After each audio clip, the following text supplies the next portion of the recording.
金熙给自己的王国起了个石榴国的名字，这是看到绽放的石榴籽得到的灵感。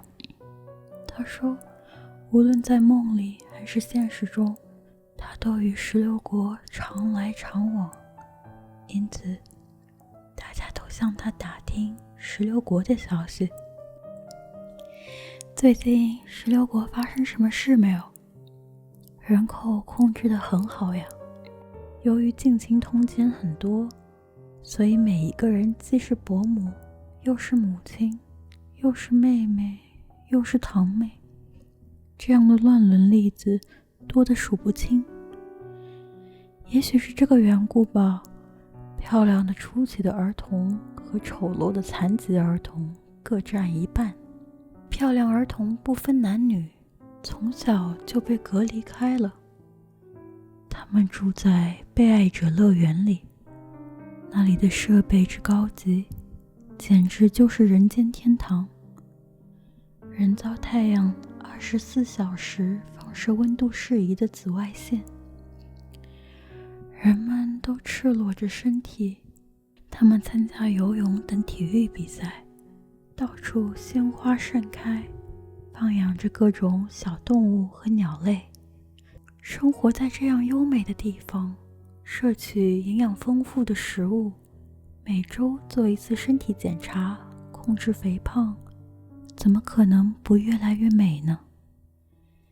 但是那里绝对禁止读书，因为读书是对人肉体美的最大损害，所以当然要禁止。可是当他们长大成人后，每周被赶出园外一次，成为园外丑陋的人们玩弄的性对象。这样持续2-3年之后便被杀掉。将美丽的人在年轻时候杀掉，不正是人类之爱吗？在杀戮方法上，国家艺术家的所有独创性得到了充分的发挥，因为全国到处是性的杀人剧场，在那里肉体美的姑娘和肉体美的青年扮演各种角色，被人玩弄直到被杀死。这些剧里再现了神话中和历史上的所有年轻貌美时被杀戮的人物，当然也有不少是虚构的。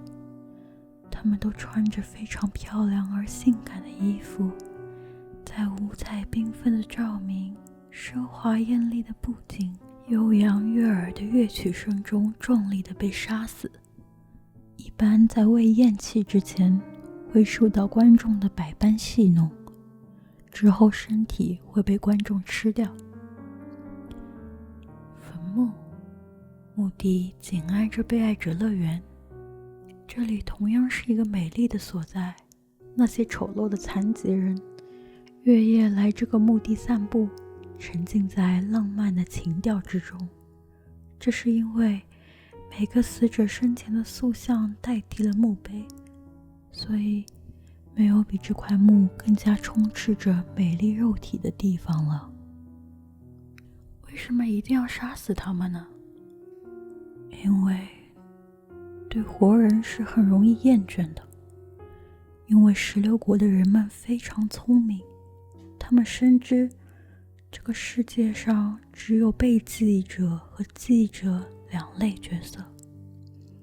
说到这里，有必要先谈一谈石榴国的宗教，因为这些习俗之所以会产生，其根源就在于这个国家的宗教观念。在石榴国里不相信复活，因为神必定会在最高的瞬间现身，一次性是神的本质，所以复活之后是不可能比以前变得更加美丽的。既然如此，复活就没有意义了。洗褪了色的衬衫比新做的白衬衫还要白是不可想象的。石榴国的神是只限于一次性的东西，因此这个国家的宗教虽然是多神教，却是所谓时间性的多神教。无数的神在肉体的完美存在上下赌注，永恒的代表了各自的最高瞬间之后，便将其消灭了。您听明白了吧？被爱者乐园即是制造神的工厂。为了使这个世界的历史化为美的延续，神的牺牲就必须永远继续下去。这就是这个国家的神学。您不认为这是合理的神学吗？而且由于这个国家的人都不伪善，所以美与性的魅力是同义词。他们深深懂得，要接近神也即美的事物，只有性欲。要拥有神，即是通过性欲来拥有。所谓性的拥有，就是达到性喜悦的高潮时的拥有。但性喜悦的高潮是不能持久的，所以所谓拥有，只是使这种非持续性和对象存在的非持续性结合起来。其最可靠的手段唯有杀掉处于性高潮时的对象，因此把性的占有归结为杀人和吃人肉，已经成为这个国家妇孺皆知的常识了。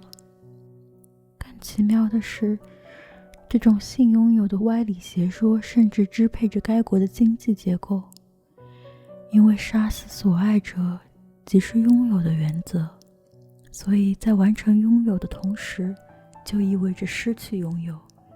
持续的拥有是对于爱的背离，因此财产私有制被爱的观念所否定也是当然的了。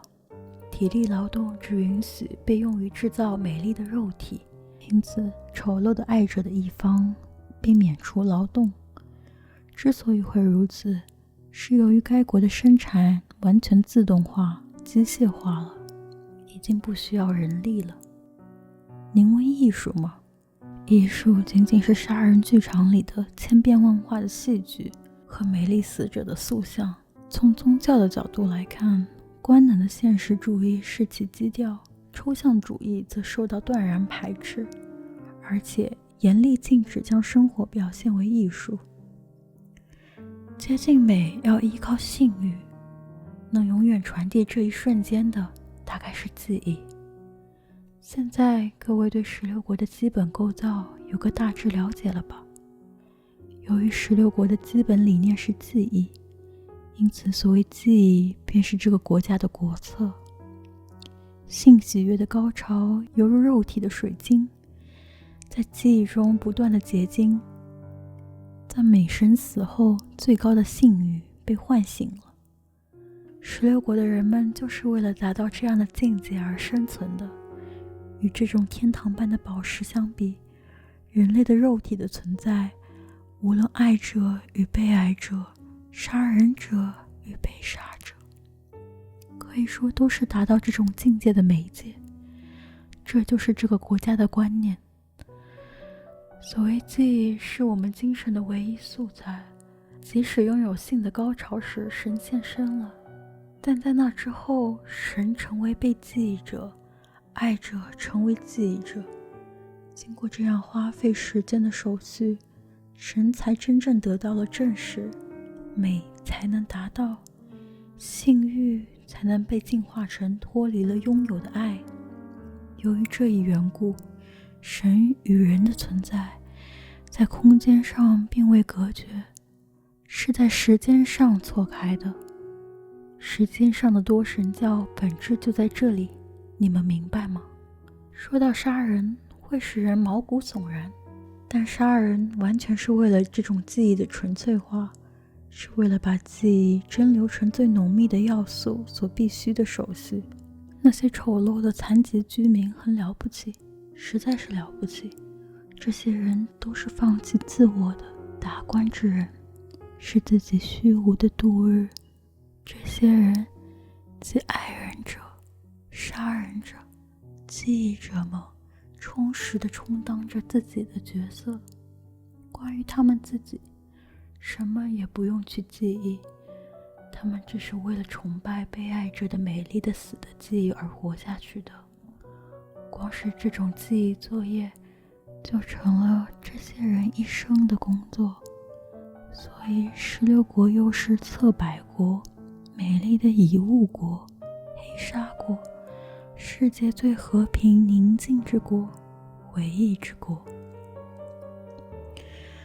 我每次去那个国家就回想，真不想再回日本去了。那个国家里洋溢着最甘美、最温柔的人性，我认为那才是真正的人道主义，才是真正的和平国家。因为首先，那里没有吃牛肉和猪肉的野蛮习惯。我想问问，吃人是吃什么地方呢？贞子好奇地问。这种事不用问也该知道吧？金熙用低沉的语气回答。